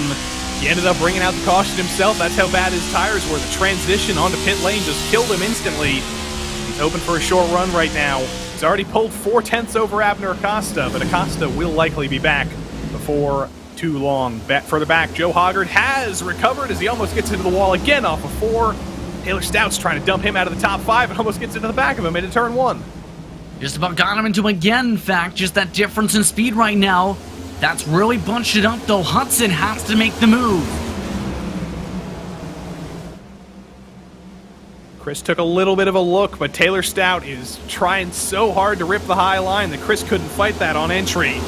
Joe Hoggard still trying to fight the walls. Taylor Stout does finally get to the inside of him again. Runs a little bit high and runs a clear of Joe Hoggard. Taylor Stout finds himself into the top 5 again, and Hoggard has to lift again to stay out of the wall. Really tight amongst that. Stout seems to be pretty quick, though, on Apex, almost too quick. Just look at how much everyone's gaining right behind. Also, Hoggard quickly getting swallowed. Hoggard got into the wall again. That's the tough thing at a track like this, where it is all about the rhythm. If you get out of that rhythm, if you're getting tight into the wall every single lap, it's very difficult to readjust to stop that. Off of turn 4 this time. Has Hoggard gotten things back under control? Now that they're running single file, nope, in the wall again. Yeah, at this point they have to be really careful on some of these contacts. Look who's coming, though. It's Waldo Walden. Waldo to the outside. I don't know if I'd want to be on the outside of Joe Hoggard, though. With the amount of times he's hit the wall, I don't know if his depth perception is the best in the world tonight, but Waldo is clear before he has to worry about that. Off of 4, Waldo's clear, and Hoggard, for once, doesn't hit the wall off of 4. Really getting significantly tough for some of these drivers at this point. But you have to push. In some of these circumstances, you might not get the prime opportunities again to be able to make up some of this track position. I think, unfortunately, Joe Hoggard has been understanding the word push in a different way. You mean push tight? Yep. Well, great, that's been in trouble. Might have to get Joe Hoggard a thesaurus out there to get a different definition for it. Might be misunderstanding our cues here. Brandon Walters gotten by Joe now. He's up into P9 once more. It's a thinned herd for private label team hype tonight. Of course, James O'Brien, the most consistent driver in the series across the first half of this season, not here tonight. I don't know what James O'Brien's doing. He had a great night last week on Thursday, finishing second in the PRL IRO 4 series, but we'll see James back next week, I assume, to continue his championship fight. It's just Abner and Brandon now, with Trent Dinkel out early. Brandon Walter was up as high as P3, so he's got quite the run, quite the potential underneath him, but he's got a lot of ground to make up. I'm hearing some very frantic communication from Nick Hunter. He says 26, 26, 26. I think Mike Witt's gotten into trouble. Mike Witt, indeed. Mandatory repairs has just smacked the wall. We stay green. I think Matthew Long was definitely hoping that would have been a caution, but no deal. Mike Witt still out on track. No caution for the Witt incident, but here it is. Richard Regan Jr. coming up behind to lap him. Did Richard get involved, or was it all Mike here? Through 1 and 2. Regan coming through. Taylor Stout coming through. Still nothing. Still waiting to see what happened to Mike. Chris Hudson's coming up next. Mike Witt tries to run the Ross Chastain line to stay out of the way, and then eventually he loses it. Yep, that's how you get mandatory repairs at that point. Just getting really loose at that mark.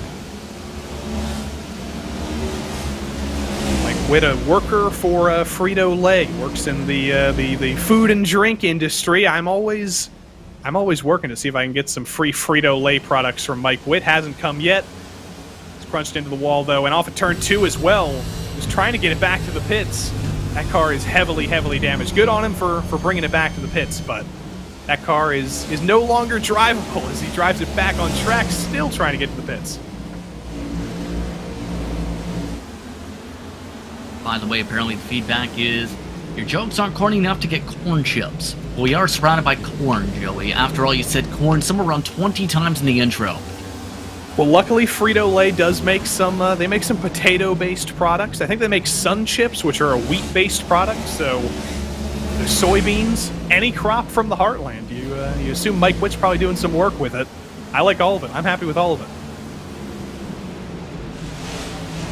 The way, though, Richard Regan Jr. again sliding back once again like we've seen for a little bit in the first run more so, losing lots of ground at this point. Although Walden is fighting with Josh Daniels for position. It's, again, with some of these drivers off the lead lap.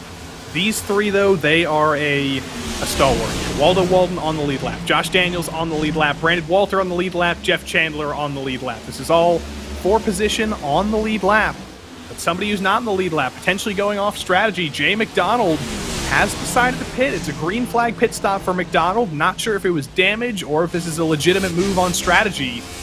Tire fall off hasn't been very great. And as we see Jay McDonald in the box, I don't think this is a scheduled stop. This is an error, or this is some sort of technical issue for Jay McDonald.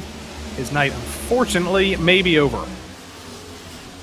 Fortunate indeed, but something just notice when it comes to the time factor, possibly, Joey. We're at 19 minutes to go on the timer.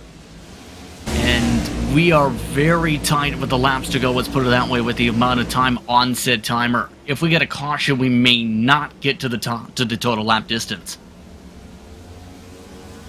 I'm going to do some mathematics in my head here. About 24 seconds a lap. That's 2.5 laps per minute. 2.5. 1 divided by 2.5. There's some sort of math there, but I think Justin is right. We will make it to the end for now. So everybody's hoping no caution. Although Matthew Long, he's probably hoping, yes, caution. I want a shorter run to the end. I want to be able to come down pit road here and take even more tires. So will the clock win, or will Matthew Long win, or will Abner Acosta win? There's always another piece to the equation, and as it frequently does on Sunday nights, it's going to come down to that variable that we can't control. It's the time. Some of these drivers, though, starting to really feel some of the impacts of the long run yet again on the tires. 6/10 of fall off, in fact, as the lights starting to cover this racetrack. Walden's having his best runs of the race, I will say. Daniels yet again having to make up a lot of ground from earlier with the wave around situation. But all this is while Long is starting to lose the ground he's picked up over Acosta.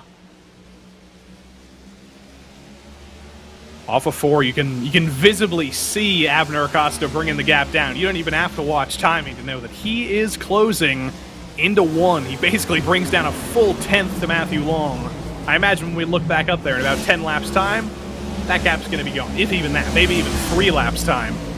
Waldo Walden still has some work to do on his own. He's evened out with Josh Daniels now. These two are on the same tire strategy.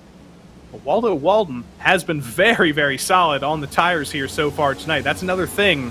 Another SGE Esports driver who hasn't always been the strongest or the front-runningest. But this season, again, he's gotten better and better and better. He's turned up the tires. Maybe in a couple seasons' time, he'll be Abner Acosta status. He'll be another tire wizard. Tough thing right now, but I think Acosta's got that rotational speed behind 10th lap that might be enough to get there. It's just a matter of getting the pass done. It's not so simple with how this track is. That slide out of turn 2, that push-up might be his door to open up.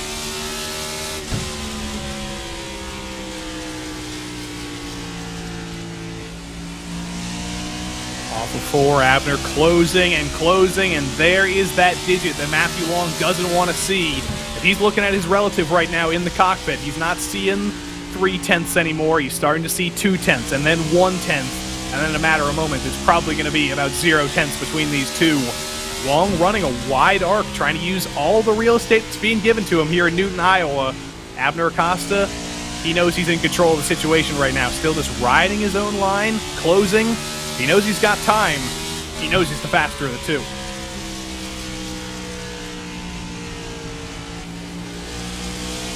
See just that little extra bit. He is aiming for that lower nose line to be able to come off, and for some drivers, it's been talked about, you're faster by going and shortening that distance on the straightaway. Acosta's doing exactly that. Again, a chip away, chip away.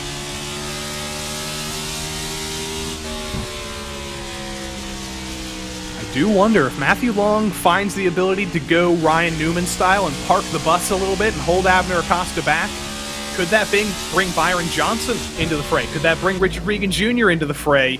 They're not that far back from those front two. If Acosta gets held up, this could become a 3-car battle for the win or a 4-car battle for the win.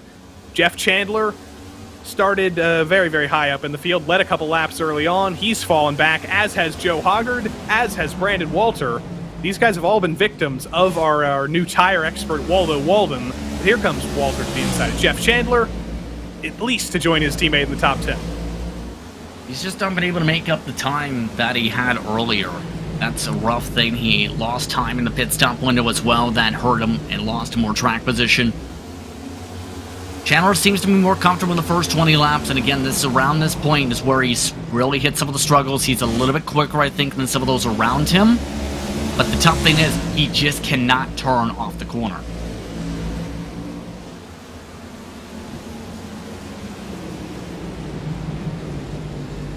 Chandler taking lessons from Brett Pancari, potentially, trying to ride a little bit high through 3 and 4. Not going to do anything for him, though. We're in a period of the race where things have kind of stagnated. We're not in the long run yet. We're still only a few laps in, comparatively. We're about halfway through this stint here. Some drivers are trying to make moves. Some drivers are struggling on the tires. We're about to reach that halfway point in the stint where the biggest winners on Tire Life, they're going to start falling apart. The biggest losers on Tire Life, they're going to be in real danger. Now you see those track temperatures right now, 83 Fahrenheit. It's only gone up 1 degree throughout the duration of parts of this race tonight. But the main thing is just how used up this track is. The humidity, too, is pretty high. And that's caused also some troubles just with the grip levels. It's not as simple as just the track temperature. You have all those combinations that factor in on how greasy and how loose the track feels.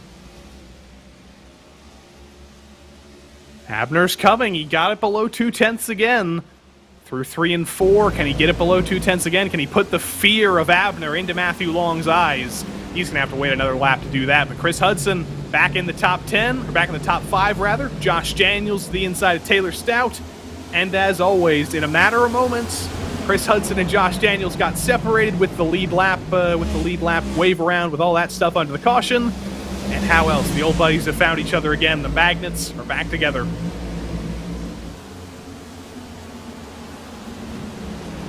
And I'm curious on how Taylor Stout in particular handles this amongst this high side. Just all different groups to try and find the clean space. Hoggard's, though, been nearly smacking the wall 2 to 3 times the past few laps.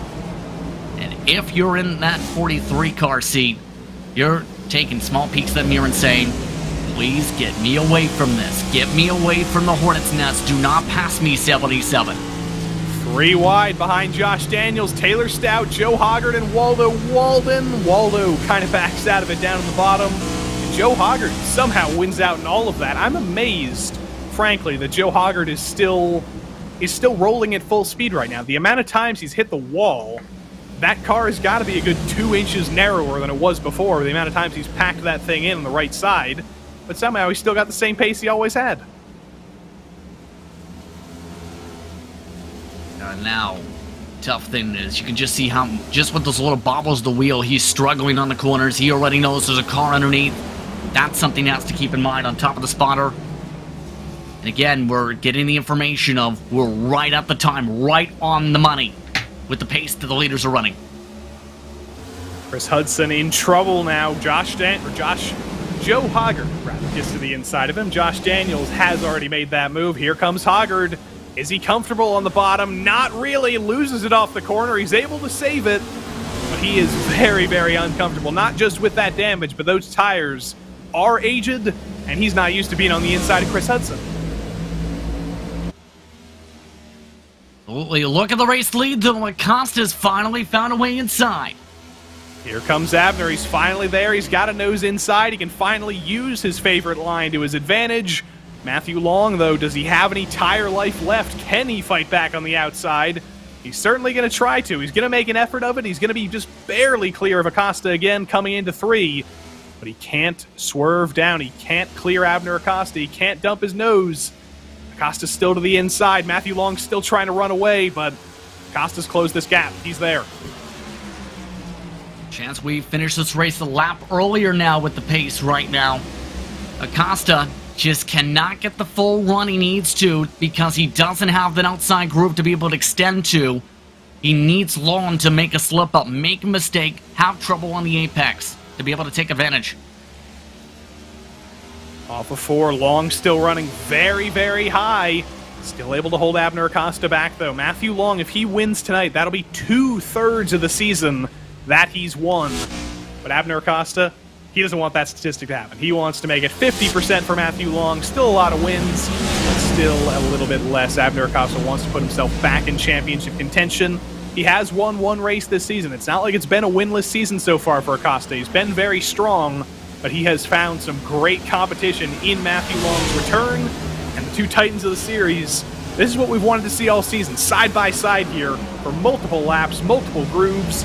They still can't separate from each other. Most of these drivers just sticking around the bottom once again as the consistent mark. Walden, I think, just is waiting for that opportunity, waiting for that chance to be able to do a setup on the exit, get the run down the straight, make the pass complete with the entry. That's exactly what he's doing. Acosta's in the spot where he needs to try and do whatever he can, like he's doing, try and find a way to pressurize the Lawn and mistake up these corners. Problem is, Lawn has not cracked yet, coming to about 9 minutes on the clock. The furthest alongside Acosta's been, though. Long got very, very high off of 2. He's going to get very, very high off of 4 as well. He's still going to lead at the line, but Acosta is chipping away at him into 1 and 2 again. Long running a very, very high arc. He is using every bit of real estate here, making this track as long as possible. Again, off of 4. Acosta's still just barely there. He's still side by side with him. Long's been perfect in terms of his execution here, but this is around the mark where Long started to struggle during that first run, remember. Acosta has to know this. The tough thing is, he's going to have to do this soon. There are 2 lap cars up the road. Both of them are struggling down the straights. He might be able to use them as a pick, but if they reach him the wrong time, he might have to back off and reset. There was a little bit of a bobble for Acosta off a turn 2 there. It was a great run otherwise, but that really hemorrhaged his momentum there. He couldn't completely clear Matthew Long coming into 1, or coming into 3 rather. Into 1 again. Can Acosta get the car back under control? Can Long get a little bit more momentum off the corner? Long is still fighting back. He's still just barely a nose ahead, but you can see how much further alongside Abner Acosta is now. He was a bumper in a couple of laps ago. Now he's all the way to the middle of Matthew Long's door. In a couple of laps' time, he's going to be to Matthew Long's front bumper coming into the corner. But again, a bobble off of 4. Acosta gets back in line. That's what I just said. If you make the mistake, you have to regroup. He was hoping Long would make it. Instead, Acosta makes it. Acosta has to regroup all over again, and he's running out of time on the time meter. It's 7 minutes coming up around next time by in terms of the total time of the clock. 16 laps estimated to go. They may lose 3 laps to work with here, depending on if it stays green. Could this be a refresh that Abner Acosta needed? What was happening side by side constantly for laps after laps after laps? He wasn't able to make the move. Now he finds himself on real offense right now. The gap has grown as big as it's been in the last 30 laps or so. Acosta's got to bring that gap down all by his lonesome. Mark Kalin, the lap car, gets out of the way very efficiently. Charles Sumner, you know, he's going to do the same thing. Always a respectful lapped car. Always gives as much room as he possibly can to the leaders. But Matthew Long's pulling away from Abner again. That gap continues to grow. Matthew Long could be in a comfortable position here with 17 laps to go. There's not comfortable positions in the rest of the field, though, especially for the last spot in the top 10. Lou Christian versus Jeff Chandler. Lou wants to come out of tonight with a top 10 at least. Jeff Chandler's going to make that very, very hard, but Lou has been flying recently. And it doesn't help for Chandler's case that he scraped the wall. You have to take the chance. Christian just enough to clear to be able to make this pass. Look at Pat Harvey in the background as well. He qualified P6. It's not been the best day for Pat Harvey. He's had some bad luck. He's trying to salvage a top 10 from this night, potentially, as I did see in the foreground there, Joe Hoggard hit the wall again off of turn 2. Off of turn 4 this time. I think he's gotten away with it. He didn't hit the wall again, but still 15 laps to go. Still plenty more opportunities for Joe Hoggard to get into the wall. And that's kind of reassuring for Besaw and for Christian. There's still going to be opportunities here soon. You can say this has been a hornet's nest forming around Harvey. A couple drivers getting so loose they're going right to the bottom of the racetrack. Scotty Johnson looks like he's in a bit of grip problems here.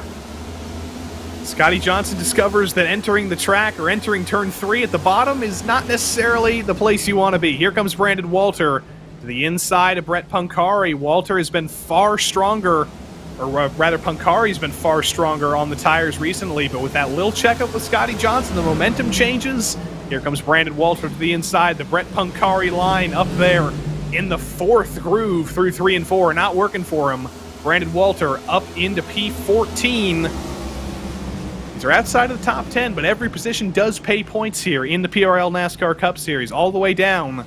1 point might be the thing that makes the difference between one championship position and another. Brandon Walter's fighting for 14th for his life. I think the reason Walter in particular too is in this spot to wanting to fight, he has a chance to be able to leap up past Pancari for the top 10 in points if he picks up spots from these two in particular, or at least gets in an easier spot to peel away the top 10. So why not?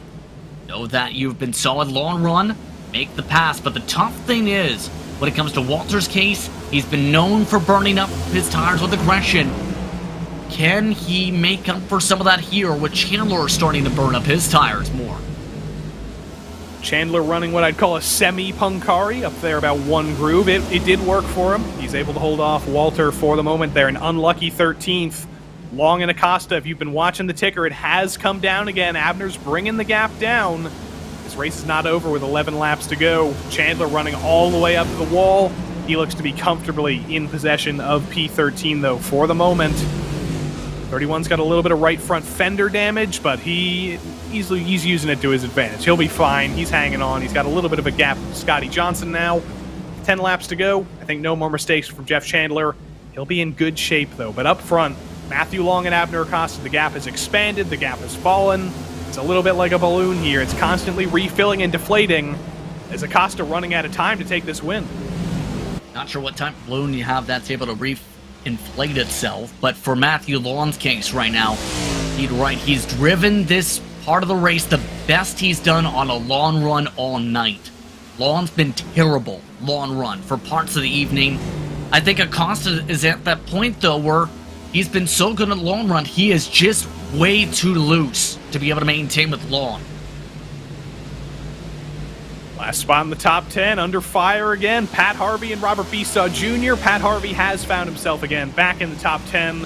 And Robert Besaw Jr., an SGE teammate, not going to fight that too hard as Pat Harvey in the Bowen entry. The very familiar colors, that teal that has become so familiar to Pat Harvey. He takes P10 from his teammate Besaw. Joe Hoggard and Mark Kalin fighting over 9th, but Mark Kalin is many laps down, so that's not going to be too big of a fight as Kalin gets back in line.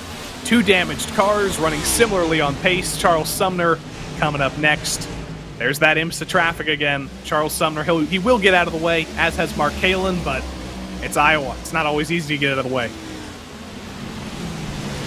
At this point, though, it's race for every possible point. And this is going to be the tough part. Use the traffic to your advantage. Use the traffic as picks. Use the traffic. Be able to build yourself a buffer as we lock up the points. Keep in mind, we're under 2 minutes now on that clock we're talking about, Joey. And right now, we are looking to be 3 laps shy of that total up in the top left. And we may have to go to the clock here with 5 laps on the docket, 2 minutes on the clock. Will it be time? Will it be laps? Either way, Matthew Long is in control right now. He's pulled 0.8 of a second over Abner Acosta right now. You have to imagine that Abner was throwing everything at Long there to try and get by him, and the tire wizard may have been put under Matthew Long's spell because Matthew continues to pull that gap. He's going to cross the line with 1 minute 10 to go. That should mean 3 laps to go. Whenever Acosta made an adjustment towards the final stage of this race, but with the track having its conditions go all the way to nighttime, with how much heat's been built up in some cases, with how much rubber's in the track, he just overburnt out that stuff. About 2 laps or so maybe to work with this time based on the time. The rest of the field looks to fight. Lou Christian, he's not done. There may be seconds on the clock, but there is another position for him to the inside of Waldo Walden. He's got it, but Abner Acosta in trouble. Is he out of fuel or did he hit the wall? Oh, and Acosta, he's hit the wall. Acosta's car is broken right at the end of the race. From second place, Abner Acosta hits the wall. Byron Johnson promoted to second. Matthew Long's going to take the white flag here. He already had the lead, so no real advantage from Acosta hitting the wall. But here is Abner off of turn 4. Same thing we've seen before. Gets loose off of 4, tries to save it, flails around, and gets into the wall hard. Abner Acosta, what could have been a bad day for his championship, has gotten even worse. But off of turn 4, Matthew Long, he spun earlier. He brought out the caution, and he's turned everything around. For the 4th time in 6 races, Matthew Long wins. On with some good execution at the end. A huge mistake for Acosta, though, with how much he needed to perform for the championship fight. He just really handed Long a ton of points on a platter there. Mark Kalin, drifts across the line in true Mark Kalin style. At the end of it all, Josh Daniels and Chris Hudson still finished 4th and 5th. It is impossible to get those guys out of the top 5 and away from each other. But up front, it looked like it was going to be an absolutely horrific day for Matthew Long. His tires were dead. He spun. But the caution that he brought out, it ended up saving him. And whether it was an adjustment at the end, whether it was an adjustment of his own driving style, everything's come up Matthew Long. He's got some deserved donuts for the 4th time this season. It took a lot of effort. It took a lot of adjusting compared to the start of this race. If this race went the distance, we're not talking about Long in contention. We're talking about Acosta domination. Instead, with all the cautions, with strategies bunching things up, Long really adapted as this race went on tonight. He's going to find his teammate on the start-finish line. Oh, how adorable. They're giving each other some kisses there on the start-finish line. But Matthew Long, victorious once more, and Byron Johnson, as we get the results ready here, comes home in 2nd place, kind of the unsung hero of tonight. Was basically all on his lonesome in 3rd place for the longest time, but I believe for the 2nd time this season, Byron Johnson gets a 2nd place finish. Richard Regan Jr. ends up in 3rd. Good way to make up for a bad day for him. And as I mentioned, Josh Daniels and Chris Hudson, he can take them off the lead lap. He can make them qualify 10th and 12th. Doesn't matter. They're still going to finish 4th and 5th. Lou Christian, Waldo Walden, Pat Harvey, and Robert Besaw Jr. make it 4 more SGE esports drivers in the top 10. And Joe Hoggard knocked down the wall about 10 times, still finished in the top 8 somehow. P11 went to Scotty Johnson, at the line. Jeff Chandler fell to P12. Brandon Walter unlucky 13th, ahead of Brett Punkari. Robert Gamble and Taylor Stout bring us down to 16th. Abner Acosta still finished as the last car on the lead lap, but that is going to be no solace for the driver that crashed out of 2nd place. Ken Olland and Jose Medina went 1 lap down each, and Tom Amasi brings it home in the top 10, 2 laps down. Then Aaron Beaver, Charles Sumner, Johan Seminario, and Mark Kalin all ran into assorted amounts of bad luck. They finished down to 24th. Jay McDonald ran into trouble, and then we get into the used car lot. Drivers with heavy damage. Mike Witt and Stephen Hassett couldn't make it to the end. Eric Papineau got in the barrels. Trent Dinkle was out early, and Richard Pruitt never truly got off the line, unfortunately. What a night at Iowa Speedway, and what a night for Matthew Long. It looked like you weren't going to be in contention for this win at all, Matt Long. Then suddenly in the 2nd half of the race, everything turns around, and you got your 4th win of the season. How did you do it? Well, first of all, I want to apologize for the caution that I caused. I spun out. My tires were shot, and I just spun out getting on pit road, and I know that probably screwed over some people's strategies, so I apologize for that. But hey, that first stint, I don't know what was going on with Trent, but he was all over the place and screwed up my car and my tires. I had to lock them up getting off them, and that screwed me early in the race. But once we got some green runs there after pit stops, was able to take care of the car. And I knew that last stint, the only way to beat Abner there was try to get in front of him and hold on. and we did just that. So we'll take it, man. We'll take it indeed, and that's going to be a good day for Dirty South Racing with Abner out late, with James O'Brien not showing up, with Trent Dinkle getting into his early trouble. That's going to be a big day for Dirty South. There's only 4 rounds to go. You guys as a team have to feel pretty confident right now. Yeah, this was a big race for us, especially going into the road course. I know Abner and Trent are going to be really strong there. Anything can happen at the Oval, Daytona. So, yeah, this was big points for us.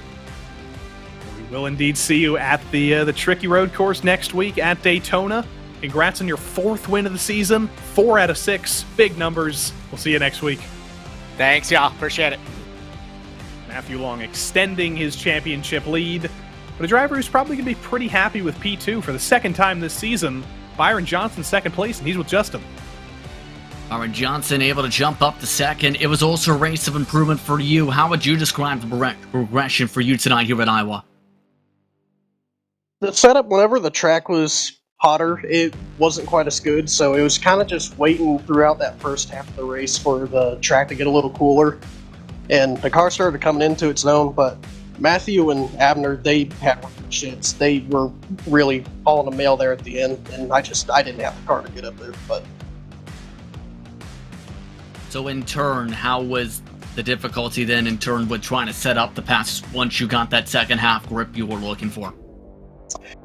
Really, it was just trying to, if you got up behind somebody who was maybe trying to see you on that outside, but the bottom lane is so dominant, even if you went up to the outside, you can maybe get a run, but it would start scrubbing your tires off really bad, and you just had to kind of get a nice balance between the two. So, one more race to go in the wild card portion of the schedule. How do you feel about road course racing?